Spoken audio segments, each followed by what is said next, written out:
La jeunesse finistérienne est excellente, excellente dans de nombreux domaines, à commencer par sa réussite au baccalauréat. 93%, ce qui représente l'un des meilleurs taux au niveau national. Cette réussite marque aussi le paradoxe finistérien, car nous avons d'un côté de très bons résultats scolaires et universitaires, et d'un autre, nous avons le plus important taux de chômage des jeunes de toute la région Bretagne, puisque près de 20% sont actuellement à la recherche d'un emploi. Et cette situation n'est plus acceptable. Le Conseil général doit se mobiliser sur cette question plutôt que de baisser les bras.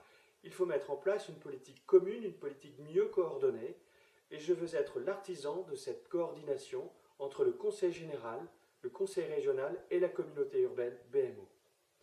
Il faut des formations professionnalisantes correspondant à des besoins réels et identifiés à des besoins effectifs des entreprises du bassin d'emploi.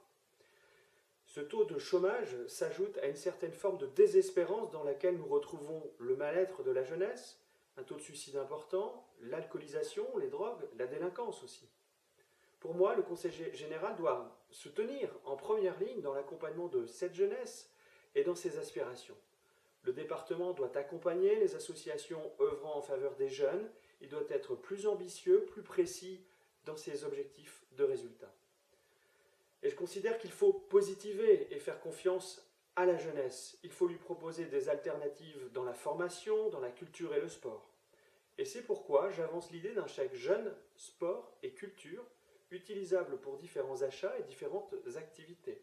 Il nous faut trouver des partenariats avec des associations et des entreprises pour mettre en œuvre ce type de mesures.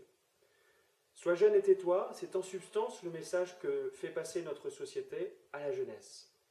À l'opposé, je considère qu'il ne faut pas systématiquement fermer la porte aux projets portés par des jeunes. Et il nous faut aller beaucoup plus loin dans ce type de démarche. La jeunesse, c'est le temps des rêves et des passions, de l'optimisme et de l'audace, des idéaux et des engagements. Notre société, à commencer par ici, localement, doit faire confiance à sa jeunesse. Il nous faut être beaucoup plus proche de ses aspirations et compte tenu de mon âge et de mon expérience, je ne crois pas être le plus mal placé pour en parler. Je pense comme vous, plus proche de vous, le territoire avance. À bientôt. Merci.